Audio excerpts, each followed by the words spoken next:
thank you everybody for coming today. My aim is to keep this at about an hour. And I will be expecting you to interact with me. So don't just sit back and relax, because the whole point is that you're going to learn something for business, for life, and to basically also make you generally smarter. And I can see that I can already see some of my some people already know here. So welcome, Licia, welcome Juan Pablo, welcome everybody. Okay, so I am going to share my screen. I'm going to teach you some stuff, and I'm also going to ask you some questions. Also, I highly recommend that you stay right until the end, because right only at the end, I'm going to essentially make an offer.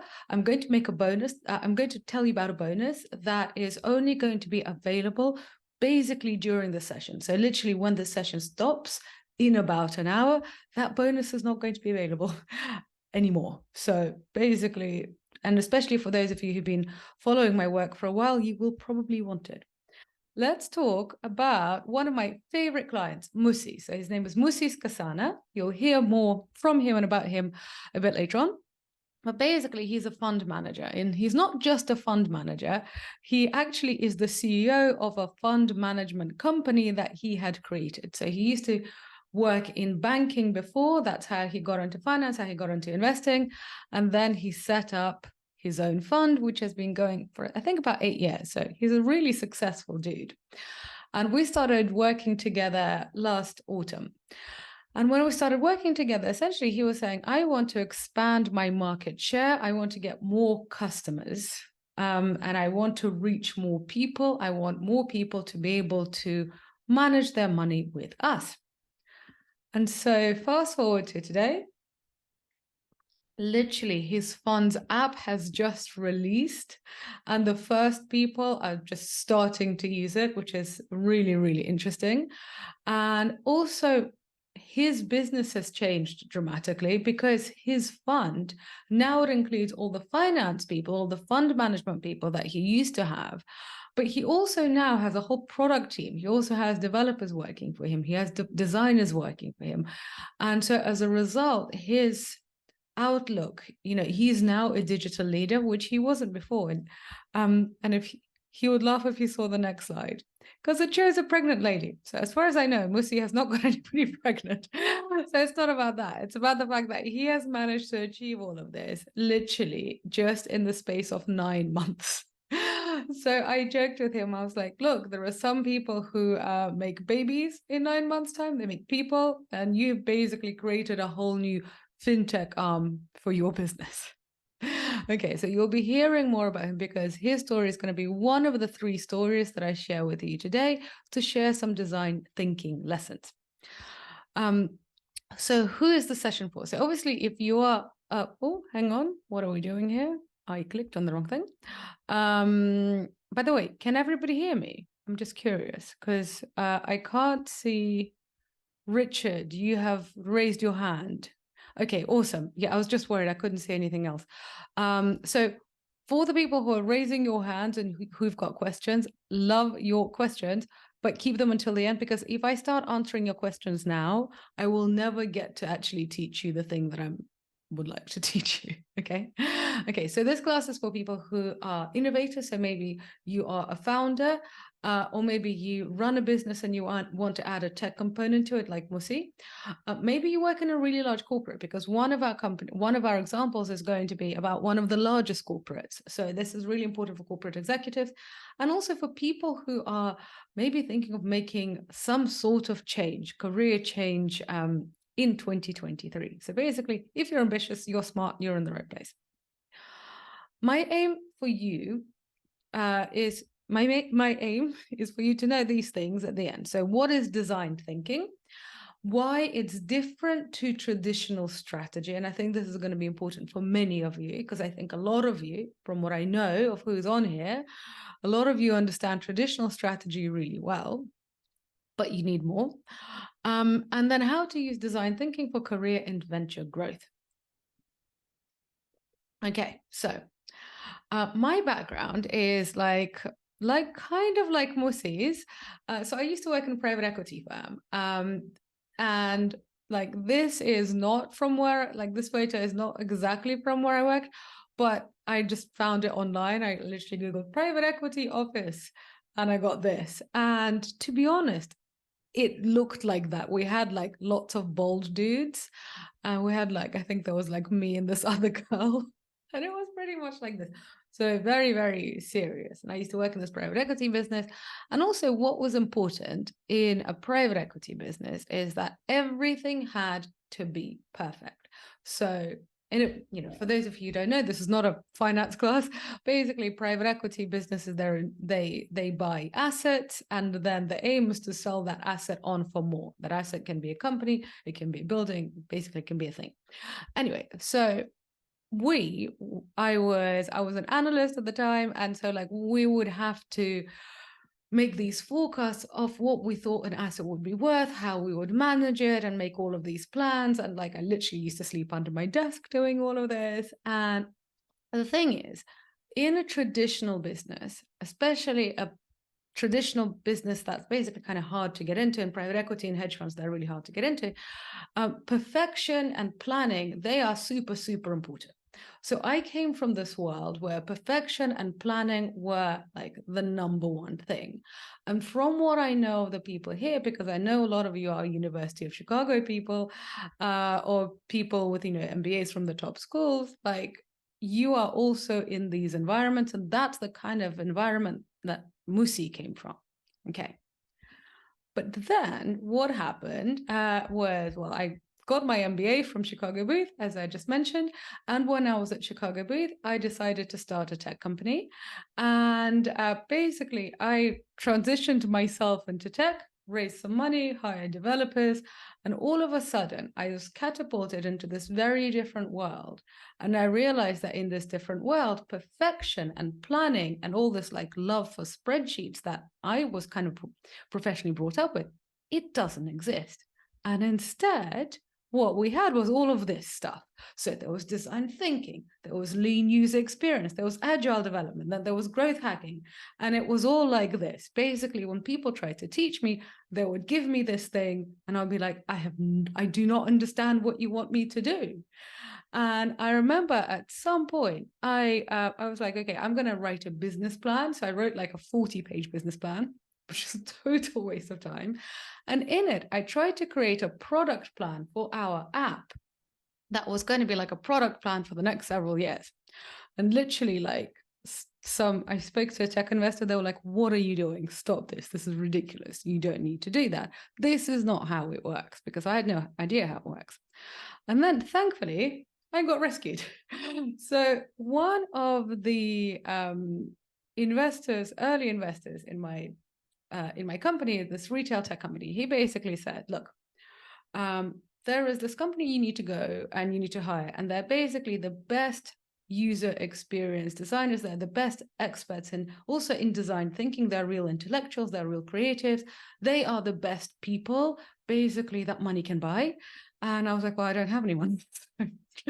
And he said, well, you know, why, like, we're going to invest. He basically said, we will invest in you if you go and you basically go with your idea to those people, and then they will help you make it come to life. And I'm like, well, okay, fine. You're going to pay for it. It's great. And this company, they actually don't do this anymore, because it's like these two very, very super creatives. They've now like moved to, I think, to some forests in South Africa, and like they're living off the land. You know how like creative people just like go crazy and do some mad things. Anyway, before they did that, they're called Ribbo. So they actually worked for Google. So they literally did design for Google. They worked for EDF. They designed the Tesco app. They designed the KFC app. They worked for some of the world's top companies.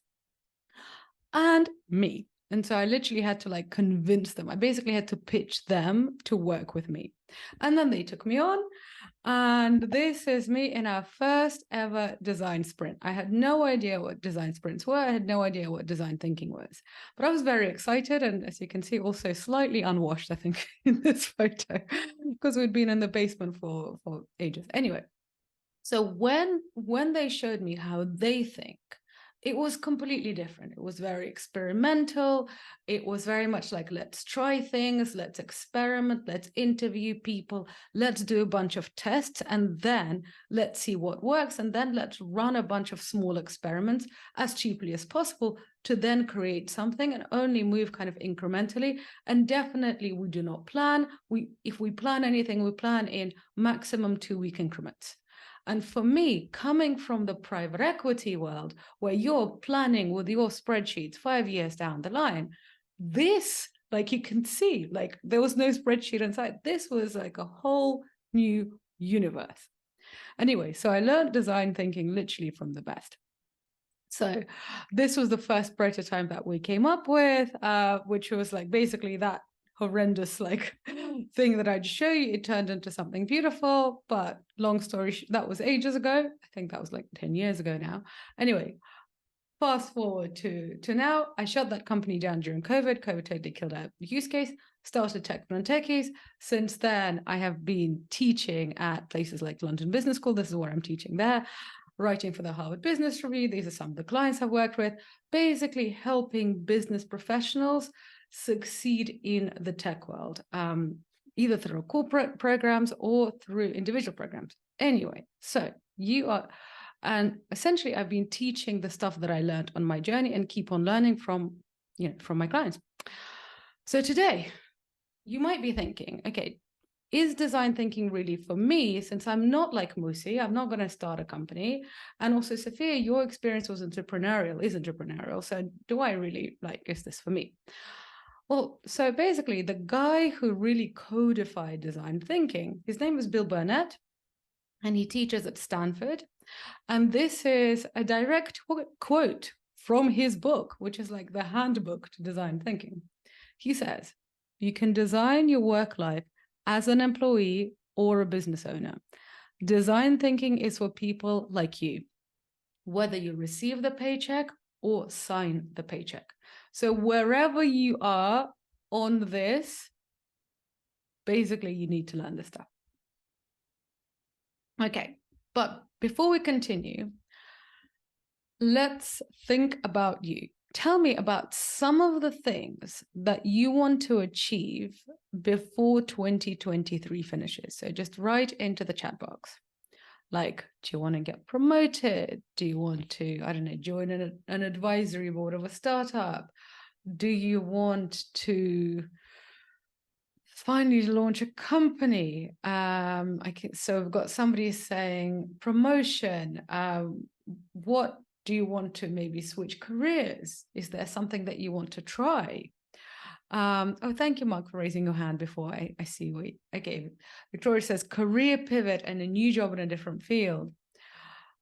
Katie wants to release her MVP before October 11th. Do it. Get your project approved and up and running. Yeah, promotion. Awesome. So basically, what I would say, everybody, is like, we've got time. You've got time.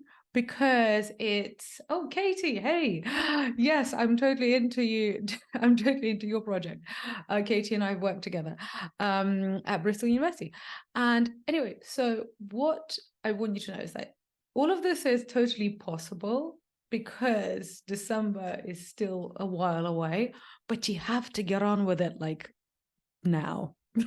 Like, okay, well, maybe not like right now because it's August. Like, you can take it easy for about another week, but like we have time. But you need to get on with it, especially things like career changes or things like launching a new venture. Okay, so keep that in mind because we're going to use design thinking to help you get there. Okay, so design thinking, as Bill Burnett said, so it's whether you sign the paycheck or you can or get the paycheck. And when I was thinking of like how to teach this to you, I thought I'm going to give you 3 different case studies and I'm going to measure them all in money because this is for business leaders. And business leaders in business, how is our success measured? Basically in money. In the revenue that we bring, or the revenue that or maybe like the cost savings that we help, but like a lot of our success is somehow measured in finance. So I'm going to give you 3 different financial case studies. design thinking can help you make or save billions. That's going to be case study one, millions or thousands. And I would like more of all three. So let's go for it. Okay. Has anybody seen this show, by the way? Does anybody watch this? It is not as good as Succession. I'd say that to you. But it's decent, but not as good as Succession. Okay, let's start with billions. This is case study one. Do you remember when Facebook bought Instagram for $1 billion? That was 2012. So this is from TechCrunch in 2012, and basically at the time, everybody thought that Mark Zuckerberg was crazy because WhatsApp had, I think, like 13 employees at the time, like as if that matters. But anyway, they had 13 employees, and all of those employees became extremely wealthy, and $1 billion just seemed for like a tiny company that actually wasn't no, they were monetizing, but it was a tiny company. And basically everybody thought he was crazy. So what happens 4 years later? So Credit Suisse, so literally only in 2016, Credit Suisse said that basically Facebook is going to get more than 3 times its investment back just in 4 years. So this is an incredible, like for anybody who is from that private equity or like the background that I'm from, that finance background, or, if you know anything about investing, if you've ever invested anything, like getting 3 times back in 4 years is, I'm just going to say it, it's fucking remarkable. So this is incredible, right? And this is 2016, so obviously it's done really well. Okay, now let's contrast that with case study 2. Well, no, the second part of this case study. Then, just 2 years later, after the Instagram acquisition, Facebook buys Oculus, so buys this thing for $2 billion. Okay. Does anybody here have an Oculus? Write to me if you do. Okay, how about this? If you have an Oculus, write Oculus. If you use Instagram, write Instagram, just in the chat. I'm just curious. I just want to see, do we have Instagrammers? Do we have Oculus lovers here? Okay, so I'm seeing Instagram, and I mean, yeah, okay, girls and boys, we're here on Insta. Yeah, I'm not seeing a sing. Oh, Cecil, you're standing out with your Oculus. Cool, I like this, independent thinking. All right, so, but you can see the proportion in our chat, right? Most people are on Instagram. We've got one Oculus so far. We've got one person who's got friends who have an Oculus. Okay. Okay, so this is 2014, and you can see 2 billion, right? So the first one was 1 billion. This is 2 billion. So what happens? Oh, this was, I think, 2016. Sorry, I didn't change that. So basically, CNBC says Facebook's 2 billion bet on virtual reality looks like one of Mark Zuckerberg's rare mistakes. Oh yeah, so this is 2017.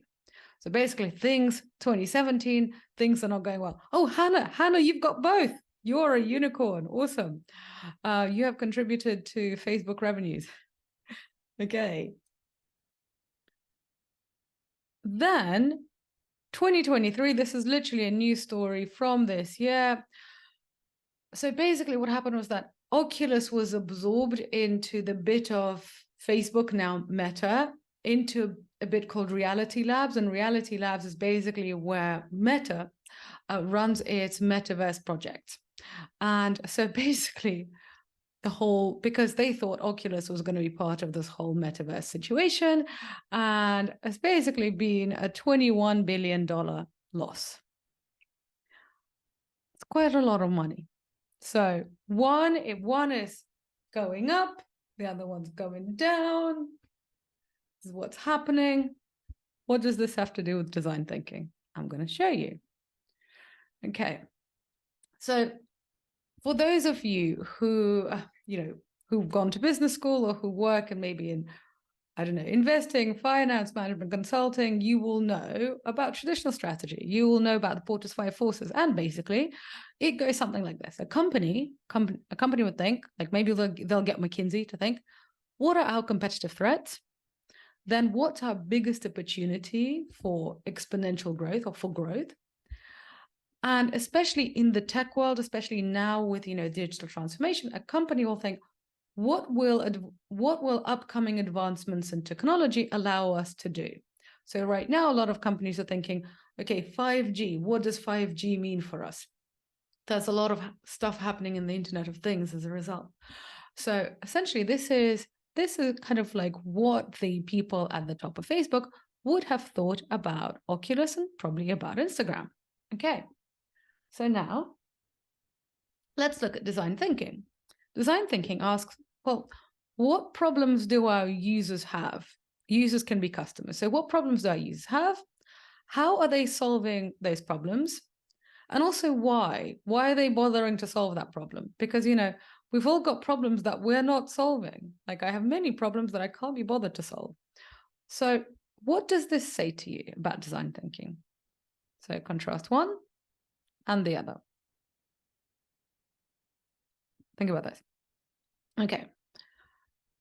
So my question to you is, how often do you see people doing this? How often do you see people taking photos of each other in restaurants or also taking photos of their food? How often do you see this? I see it all the time. I'm also one of those people. I take photos of my food. Yeah, too often. Exactly. I find that guys get really annoyed because it's like the girls are like, take a photo of me. Is that true? Generally, girls take better photos. Whenever I ask somebody to take a photo, I always prefer to ask a woman. Okay, right. So we often see this happening. Now, the next question. How often do we see people doing this? Isn't it quite funny? Like this photo is actually on Instagram. Have you ever seen this happening? Anybody? I'm looking at the chat and I'm seeing your silence. I've never seen this. I mean, like I have never seen somebody wear an Oculus in the wild. Like I am in the tech world, so like I see more people like doing weird things with devices, but just hanging out like in a mall, I've literally never seen that happen. Okay, so and isn't it interesting that this photo was actually posted on Instagram? I think this works very well with our lesson today, right? Okay. So what I want you to see from this is that traditional strategy is basically top down, because traditional strategy is thinking about what does the company need? In Facebook's case, first they looked at, okay, they were like, after WhatsApp, after the WhatsApp acquisition, after the Instagram acquisition, they were like, okay, we moved into mobile. We moved in, first we set up a social network. Then we saw that mobile was coming. We needed to move into mobile. We moved into mobile. We're dominating that. Now we need another sector. We need something else for exponential growth. Okay, where are we going to get this exponential growth? And then it was like, oh, okay, virtual and virtual reality. Let's go do that. That's going to be our next big thing. And technology will enable that, because now we can have the kind of connectivity that we need. That's basically a bunch of people who work probably in M&A at Facebook thought about this. Mark Zuckerberg was like, yes, let's go do this. Off they go. Design thinking is about the user. It's like, what are people using? Why are people using it? What is it that they want? How are they using things? So design thinking is much more about what are the individuals, like what are the humans, what are they actually doing? So traditional strategy is very like company centric. Design thinking is very, very human centric. So you can see this in the Instagram acquisition, because basically integrating the two companies, integrating Facebook and Instagram, was really, really seamless, because people are using Instagram on their phones. Then you integrate that with Facebook. basically the user doesn't really have to do that much. You don't need to buy anything. You don't really need to do anything. You don't need to learn anything. And so obviously the two of them actually have synergies. And so Instagram makes Facebook lots and lots of money. With this, you actually need to go and you need to buy this thing, which is quite expensive. You then need to wear it, which in my case, I think like it's not very attractive. Can you go out in it? Like, is it easy to use? Like, no, the barriers to this thing are really, really huge. But also fundamentally, people were using it in the gaming space, but did people really want to use it like in the real world? Did normal people want to use it? As we saw it from the answers in our chat, this wasn't a very kind of design thinking answer. So what I want you to see from here is that when you have just traditional strategy without design thinking, you end up doing things like buying Oculus. When you combine the two, you end up with fantastic results. And so what I want you to know is that if you want to be successful in the digital age as a business leader, you need to understand how to use both. And given that, I know many of you, I know who my audience is, I know that many of you are already kind of smart business leaders, you probably know this bit really, really well. Or at least if you don't know everything, you know how to find out more, because actually this stuff is pretty ubiquitous. Blue Ocean Strategy, Porter's 5 Forces, it's all there. What you need to do is you need to know when to leave this approach, when to leave this, and when you need to pay attention to design thinking. Because if you don't, you might end up with, the Oculus problem. Okay, so we talked about billions. Now let's talk about millions. Okay. We're back to Musi. So Musi runs this company. It's called MSM Property Fund, and it is based in Johannesburg in South Africa. And when he first came to me back in, I think it was November, basically 9 months ago, he says to me, well, I run this asset management company. We're doing really, really well. We keep on getting new commitments, like we're beating the markets. We are doing well, which they are. And he says, well, now I want to expand our customer base to a set of new people. And essentially, I see fintech as the next opportunity for growth. And also he says that, in South Africa, fintech is still fairly young. It's not the same as like with Nutmeg or Wealthfront in the US and in the UK. So like, this is the opportunity. This is the opportunity we want to go after. And what does this sound to you? Does this sound like traditional thinking or design thinking here? Write in the chat box. Just write traditional design, this approach. I love how interactive you guys are. You're a good crowd. Yeah, thank you, Victoria. Traditional, perfect. Thank you, Kathy. Exactly, this is traditional thinking. And there is nothing wrong with traditional thinking, because as a business owner, as a strategist, you need to think about like, where strategically, what is my vision for what I'm doing? Where are the big market opportunities? You need to have vision. So you need to have this top-down approach. Absolutely. But if you don't mix it with the design thinking approach, you are probably going to lose a lot of money. And the reason why I said millions for Musi is because, yes, like he's a fund manager. So, he's very successful.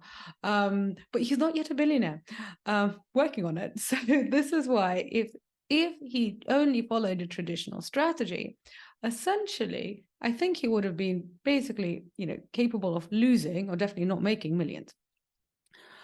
And also what I want you to see, like, let's look at this. Does this give you an idea of what to do next? Like, because to be fair, all of this makes sense. It makes sense. You're a successful fund manager. You want to expand your market. And fintech seems like a good idea. Like, this all makes sense.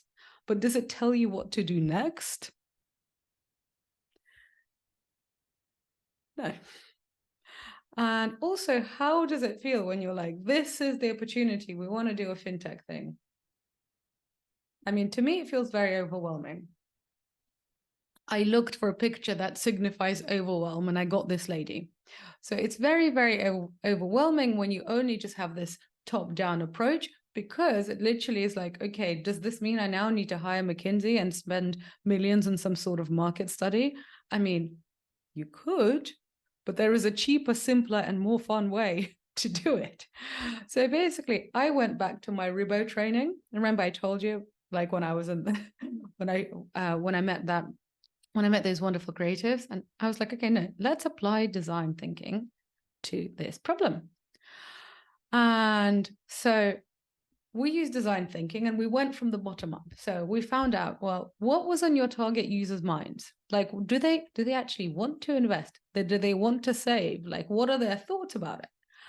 Then we found out, well, what got in the way of them using the current system? Because there are lots of fund managers, like, why aren't they using them? Or maybe they are using them, but like, let's find out what's actually going on. Given that we found out what was going on, given that we found out what they were doing, then Musi could work with his product team and actually prototype, like create a solution, create a very simple, cheap solution to test. And based on this small, cheap solution, he could finally create something that actually people would want. And if you don't understand the words like prototyping, I'll actually cover that in the next case study. So like, just stay with me, you're going to be fine.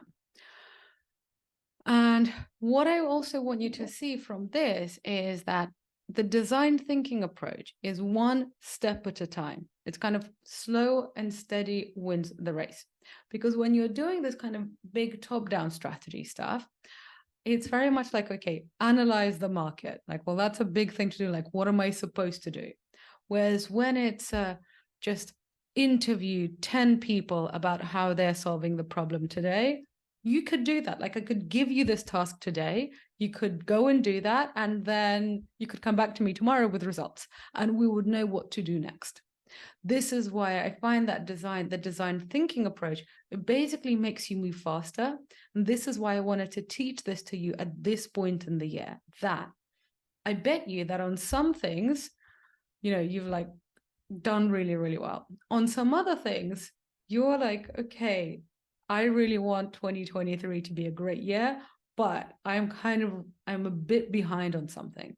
So think of the thing where you're a bit behind, but you still really, really want to achieve for 2023, and apply design thinking to it, because design thinking allows you to move faster and to actually get some things done, as opposed to sit there in strategy. Too much strategy is analysis paralysis. Design thinking gets you trying and moving forward. Some things don't work, other things do work, but you move forward, and as a result, you actually get some stuff done. Okay.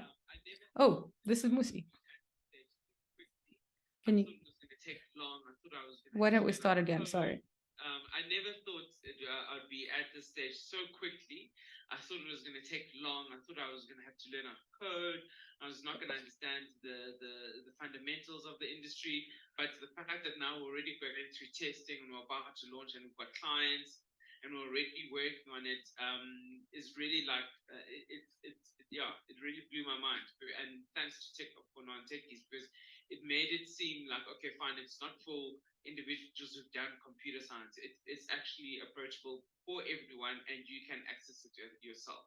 Yeah. And you've done it in 9 months. So, some people make babies in 9 months.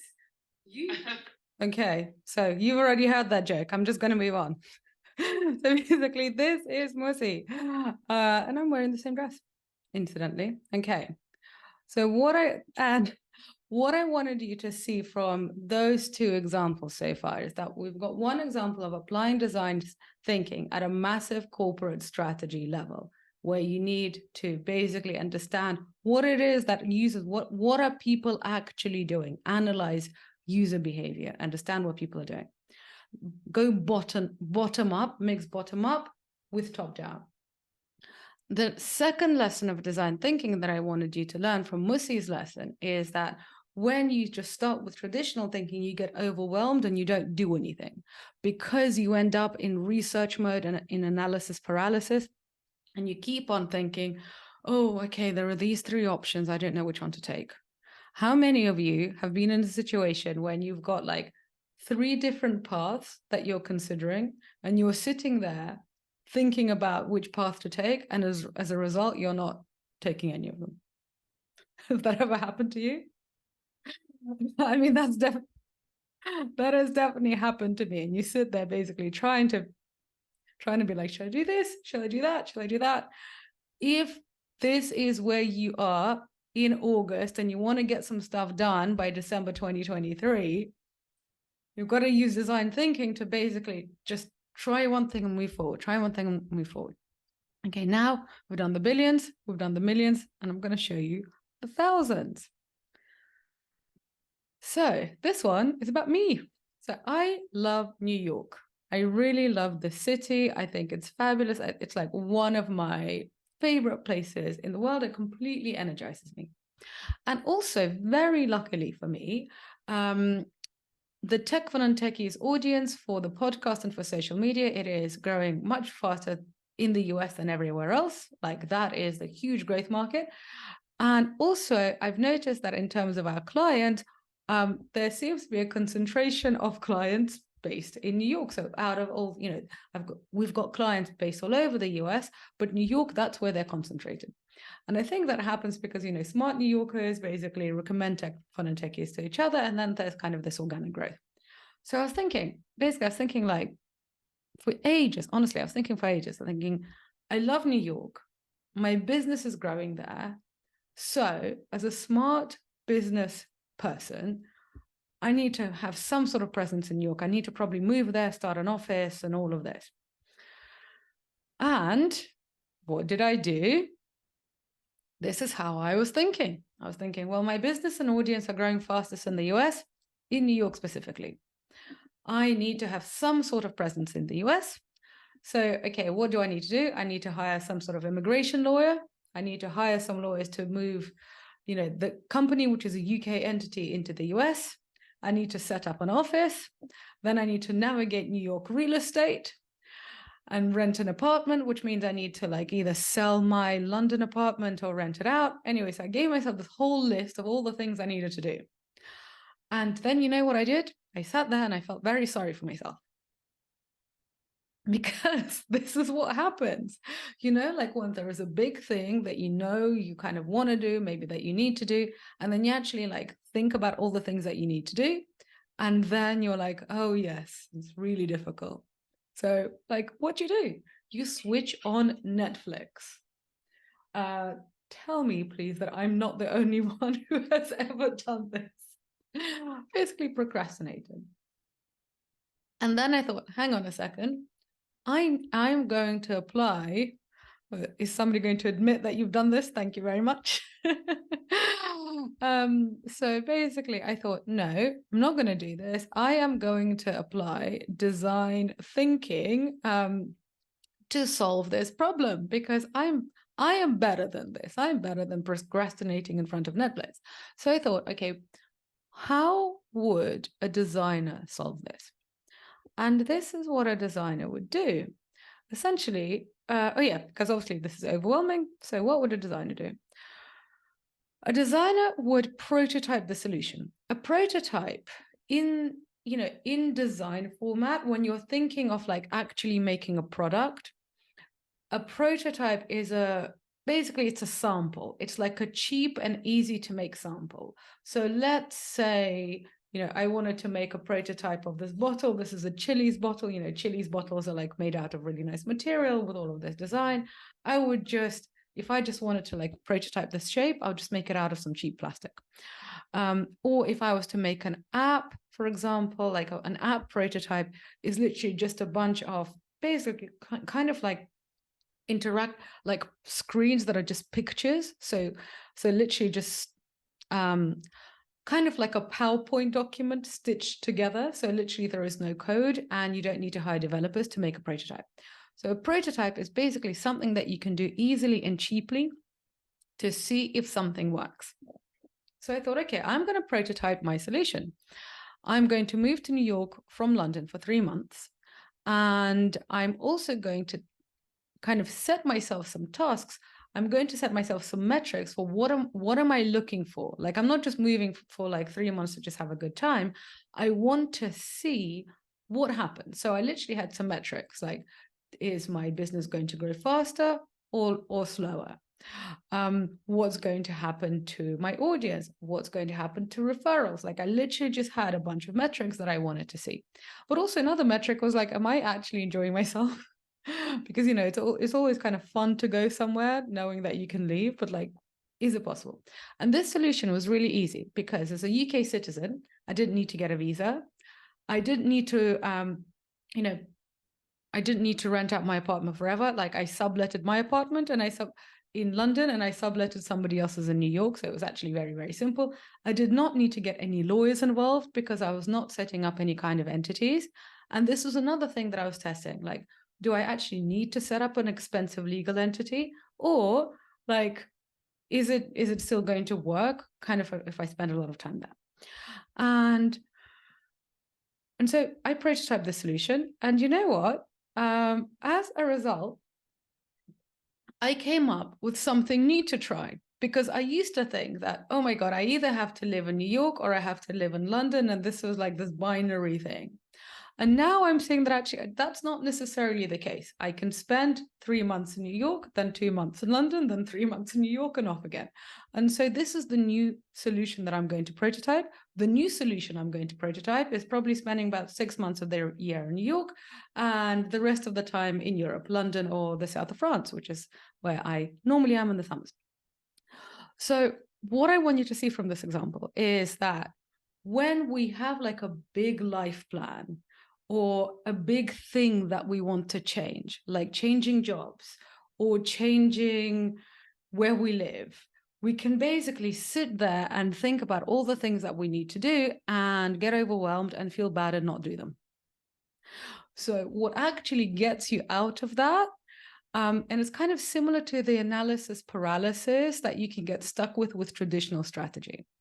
The way to use design thinking is to basically find a way that is cheap and easy to try to do this, to try this thing. And what happens is not only do you find out does it work or not, but you might come up with a new solution.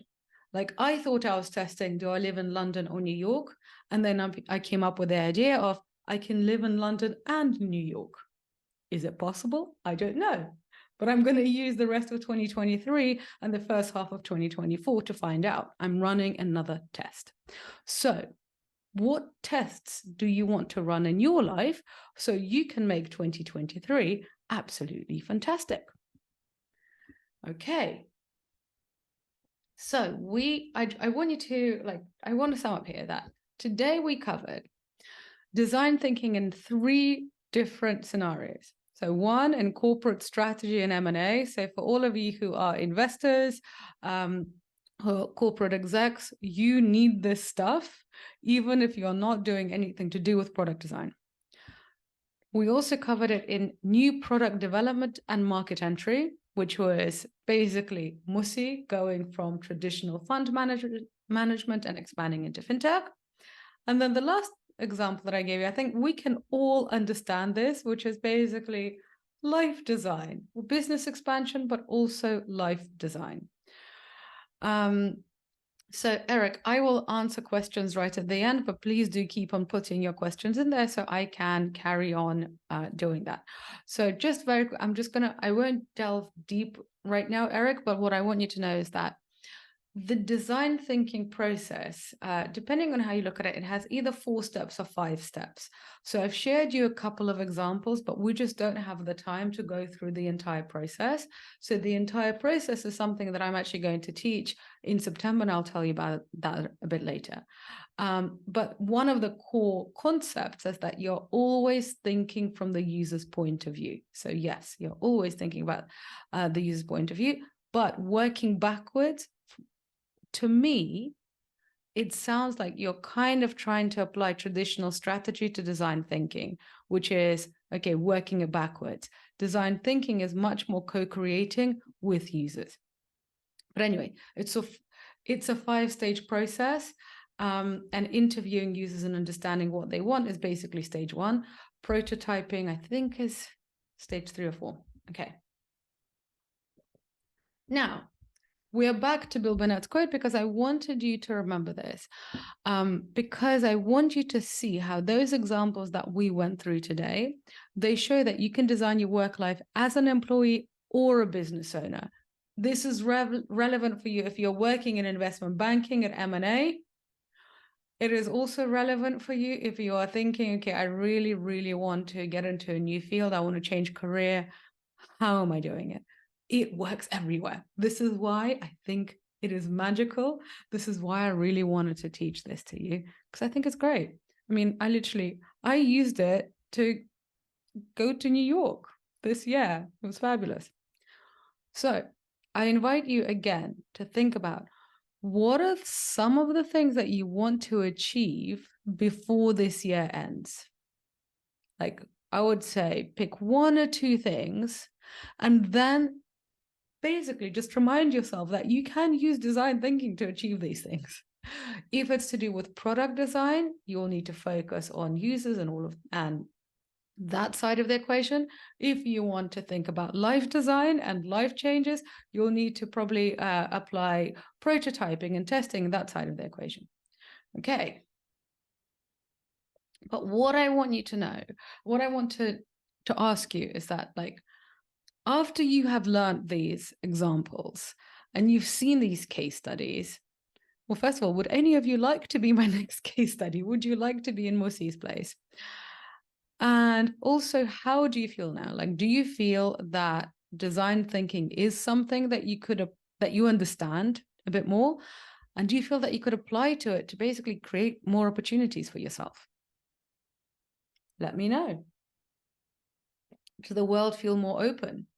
Do you feel like you could basically make 2023 your best year yet? Could you see yourself using design thinking? Okay. Thank you very much, Katie. I mean, you've been to my classes, so I know you will. Okay, right. So now, as I said to, who was it? To Eric. Eric, we don't have the time to go into the entire design thinking process, because Eric, as you're right, yes, it is a mindset change. And this is exactly what Musi was saying, because, like, with Musi, yes, he achieved remarkable things, but, like, to be fair, I was also working with him. He was taking my classes, we're working one-on-one. He was investing a lot of time and money into, the transformation of his business, and also as a transformation of his mindset. You and I, Eric, we have been working together for 50 minutes. So, like, of course you don't know everything. I haven't had time to teach you everything. So I just want to ask you, everybody, I want to ask you all a question. Is it all right if I share how we could work together in September to basically make 2023 an amazing year and apply design thinking to your career and venture goals? Is it all right if I tell you? If yes, then just write yes in the chat box. Oh, yes, yes, yes. Yes, please, even. Very awesome. All righty then. I just couldn't resist. Isn't he so cute? I just love this kid. I found him online. So basically, I've created a program called Design Q4 to Finish Strong, because we've still got time, but we need to get on with it, right? So, and this cute kid. Okay, so basically, what I want, like, we will go into great depths. Well, we'll go into depths on design thinking on a live online workshop on Zoom on the 10th of September. And there I will take you through the entire design thinking process. So, like, essentially, Eric, what I just told you, like there are several stages, and you will literally see when one stage has to end and when one stage has to begin. This will allow you to understand, okay, if you're working on something and it's not, you don't think it's going well, when do you have to basically give up or do something else? And when do you keep going? I find design thinking is really, really good for that. So in this workshop, we are going to do exactly kind of we are going to focus on your career and on your venture growth. So whether you're an entrepreneur or a corporate exec, this is relevant for you. The group is going to be small. I purposefully did not do any paid advertising for this session because I want our group to be small so I can give feedback to everybody, because in this session, you are going to get exercises. So I'll teach you some stuff. It's not going to be like this. It's going to be like a Zoom meeting. So we'll all see each other. I'll give you exercises. So like you'll learn something and then you'll work on a particular issue that you're facing. Then you will share your results, and then I'll be able to give you feedback, and you'll also get some interesting ideas from the group. This is why a small group format is really, really important here. And you are going to, so we actually ran the session in May before, for the summer. And what people leave with is they leave with a clear plan to implement for Q4. So obviously in the summer, it was for H2. This is for Q4. So what are you going to do? What are you going to try? And also, what are you going to stop doing to basically have the results that you want for December 2023? And also, you will be able to actually use design thinking to apply to whatever issue you're working on later. So it's not just to solve one problem. If it's kind of like what Eric says, if you learn to get that mindset, you can basically, it's a gift that keeps on giving, right? You're going to be fine. Okay, so this is, I hope I say her name right, Kwemi Kelly. So she came to the last workshop and said, "Thank you, Sophia, for the design thinking session. It was really helpful to consider the business and strategy aspect of my current offering from a design process point of view. I found this session very useful and engaging, and it was great that it was in a group, but one that was small enough to share and receive feedback, which is what we're going to do again. I highly recommend taking this course and will be on the lookout for future courses." So literally, she left this on my LinkedIn, so you can verify this and verify who she is. So this is when you get this, you'll also be eligible for my one-on-one coaching program, but you need to understand design thinking for that. So the value, this is what it's going to go up to, but it's not that. But I've got some more bonuses for you in this program. Hang on. So I'm going to run also, as part of this, in a separate session, I'm going to run a session called How to Get Headhunted. Because what I have found since I've been doing executive coaching, and I've been working with some people who have been poached for other companies, or people who wanted to get poached and didn't. What I'm saying is that if you want to be found for either a new job, or you want to be found for a board seat. So for example, I don't want to be found for a new job. I'm very happy running my company. But being found for speaking opportunities or board seats is something that I'm really, really into. So this is relevant whether you're an entrepreneur or a corporate exec or an investor.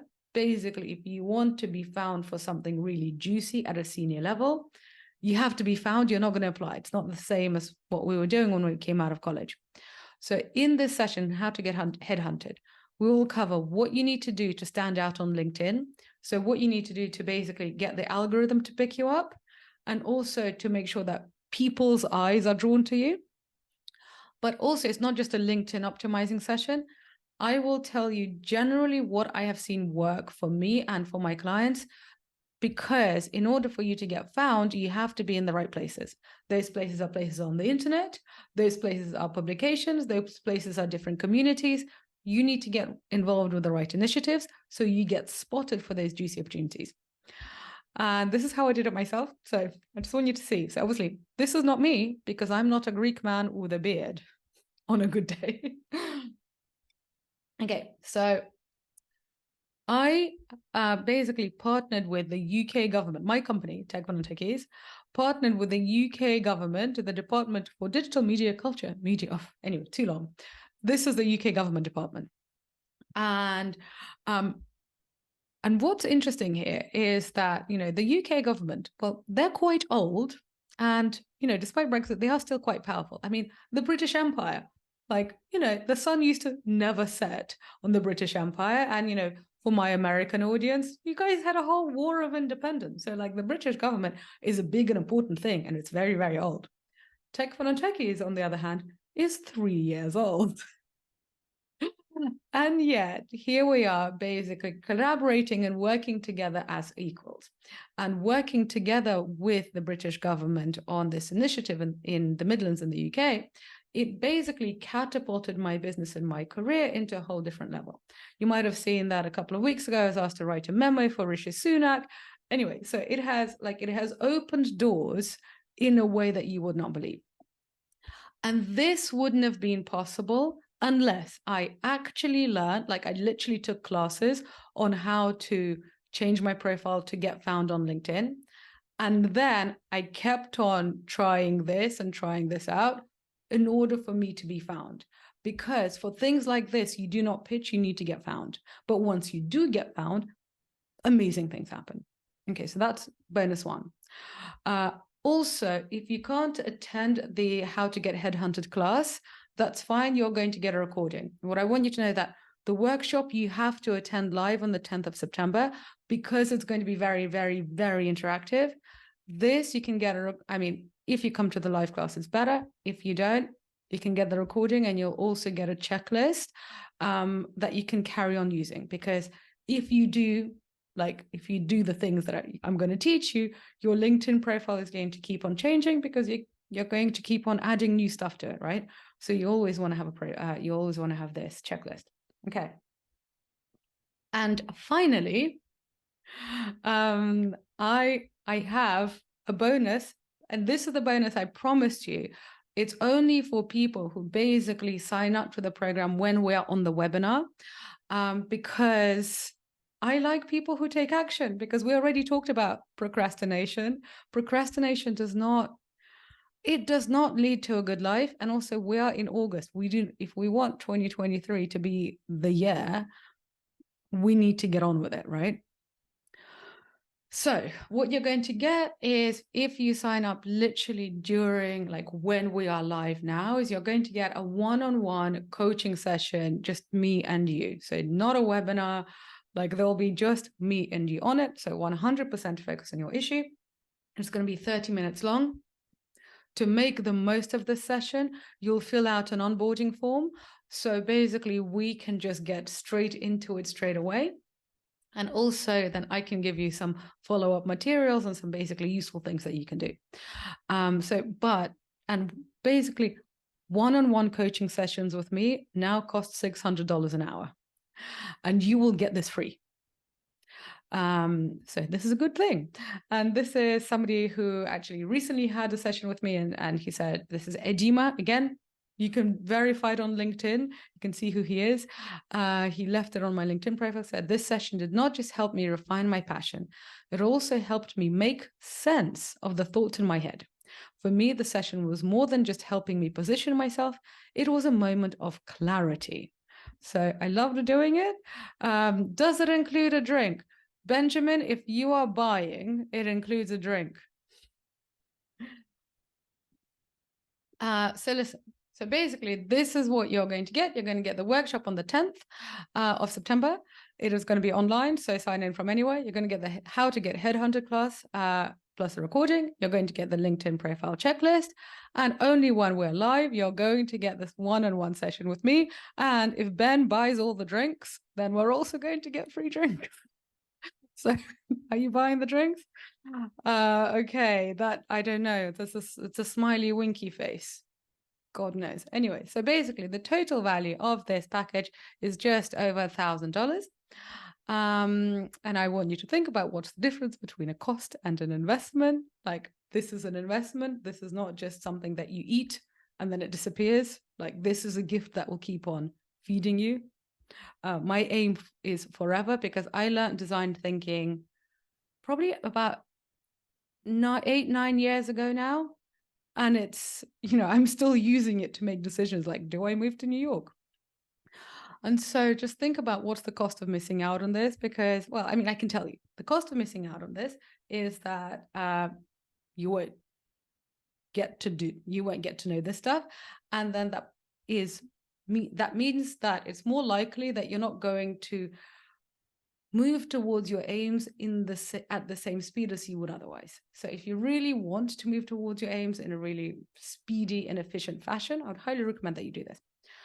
So also for reference, my coaching programs, they start at $5,000, and Tech for Non-Techies membership, and I know that some of you are members, it's $2,500. By the way, for the people here who are Tech for Non-Techies members, and I know some of you are members, I should have said this before, this is all included in your membership. So if you're a member, don't buy anything, please. But if you're not a member, like, come try it. So yeah, if you're already a Tech for Non-Techies member, this is included in your thing. But this program basically is only $197. I'm going to put the link here so then you can sign up if you so wish. And I will tell, oh Jesus, chat, there we go. And it does not include drinks unless Benjamin supplies them. Haha. All right, so listen. You might think, why am I doing this? Why am I doing this offer? When basically this is what my programs cost. So first of all, don't be too if you want to get the one-on-one coaching session, you basically need to sign up literally right now. But if you want to get this price, but without the coaching session, it expires on Sunday. So you really don't have a huge amount of time, because it is basically such good value. Also, I know that some of you know me really well, so I think the ones of you who know me really well, you probably don't need a guarantee, because you already know me and you already know that I deliver. For those of you who don't know me well yet, I want you to feel safe in this, and I want you to have a guarantee. So basically, my guarantee to you is that if you attend this workshop on the 10th of September and you do the assigned work, and this work is not monstrous, like I've done it, like Queenie did it, like this is no, you can do this, but you don't get any results, but by the end of September, I will give you a full refund. So literally, this is a completely like safe, what is it, risk-free, that's what I was looking for. So Eric says, do I have to put in a coupon code, or how do I know it was booked during the webinar? I'll tell you, Eric, that's a really good question. Thank you for asking that. This is a second very good question you asked today. Basically, I will know because I will see the timestamp.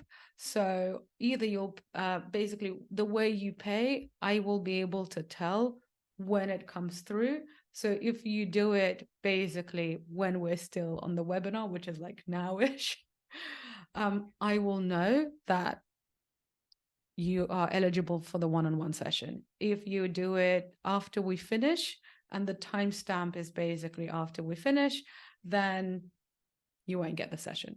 But to be fair, you'll still get the workshop, you'll still get the how to get headhunted session. So I still think it's a really, really good offer, but like, it is a friggin' unbelievable offer when you and I actually get to spend some time together going like deep diving one-on-one on whatever it is that you need.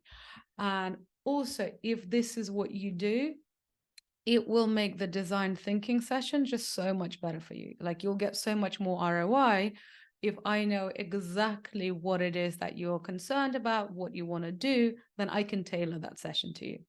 And so basically the real question is it worth trying design Q4 to finish strong? Is it worth trying this program, which even if it does 10% of what I said, will pay for itself, because you will avoid costly mistakes. You will not buy Oculus. I mean, I don't know if you've got $2 billion, but you know what I mean. Because that was a costly mistake. They should have come to my class. Anyway, and help you be really proud of yourself by December 2023. Like that is what oh, Eric, you just booked. Awesome. I will send you the link to book your session. Excited. So I highly recommend that the rest of you join us too. So this is the whole thing. This is what you're going to get. And listen, so some of you might be thinking, why are you offering this at this level where basically my programs are very much at the premium end?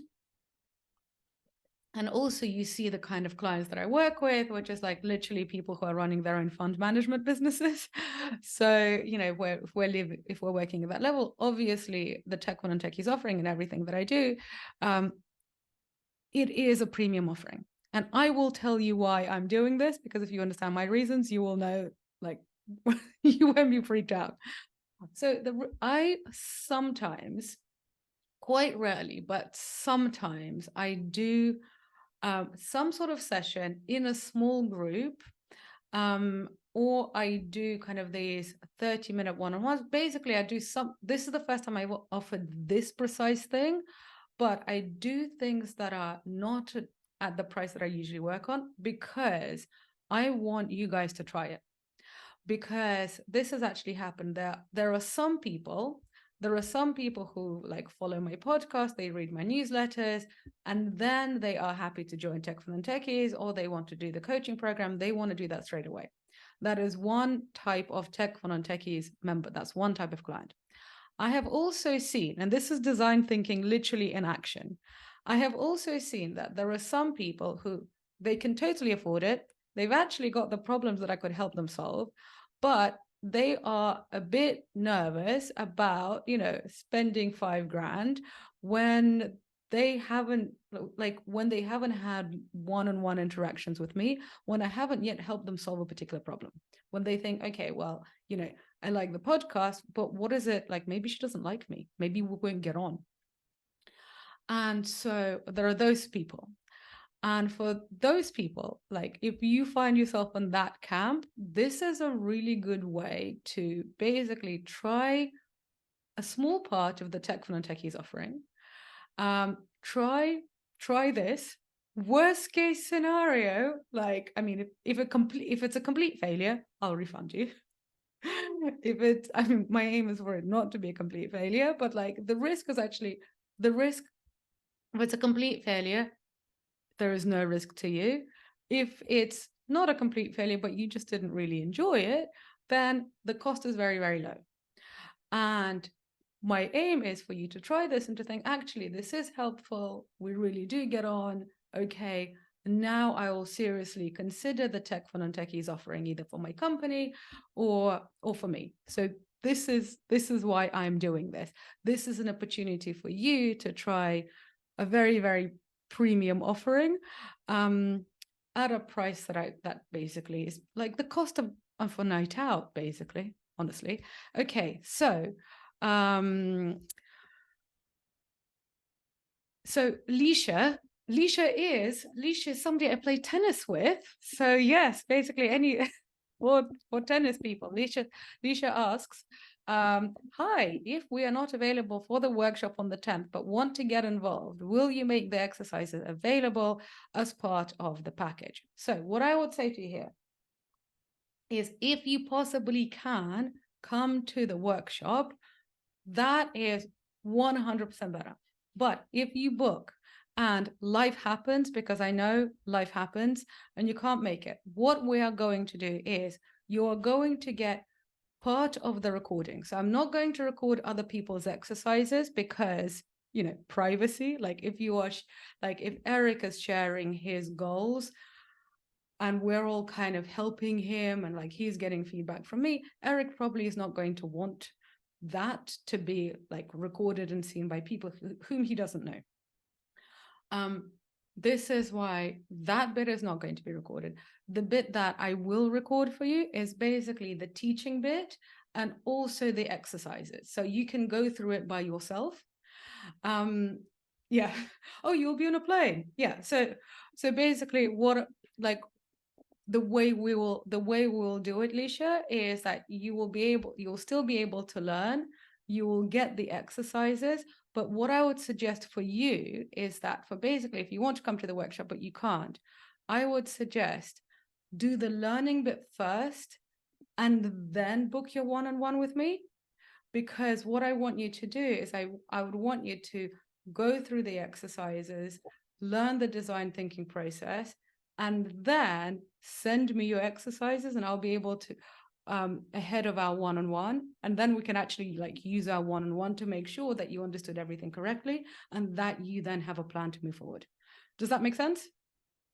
Awesome. And basically for everybody else, it means that for all the people who attend the workshop, you will be able to, you'll get the class note, you'll get the recordings of the teaching bit, but you are also going to have privacy because, especially like if you want to leave your job when you hate your boss, you don't want that to be recorded. Okay, my darlings. Oh, I need to go. Actually, I need to go for drinks. So listen, Benjamin, I hope I'm going to see you there. So listen, if you guys want to sign up now to get your, here you go. I'm just going to send it again. Basically, sign if you want to join this, if you want to do this program, and if you want to have that one-on-one coaching session with me, which is normally like much more expensive. Literally, just the coaching session is 3 times more expensive than this entire offer. If this is what you want to do, I highly recommend that you sign up basically now. Otherwise, I'm going to shut this down and I will see Lisha and I will see Eric and whoever else has booked in this program. Okay. Also, oh, I can see there's a question. Oh, no, that's not a question. All right, awesome, everybody. Thank you so much. You have been fabulous. Thank you very much for participating. I love you all and enjoy this wonderful summer afternoon/evening. Bye.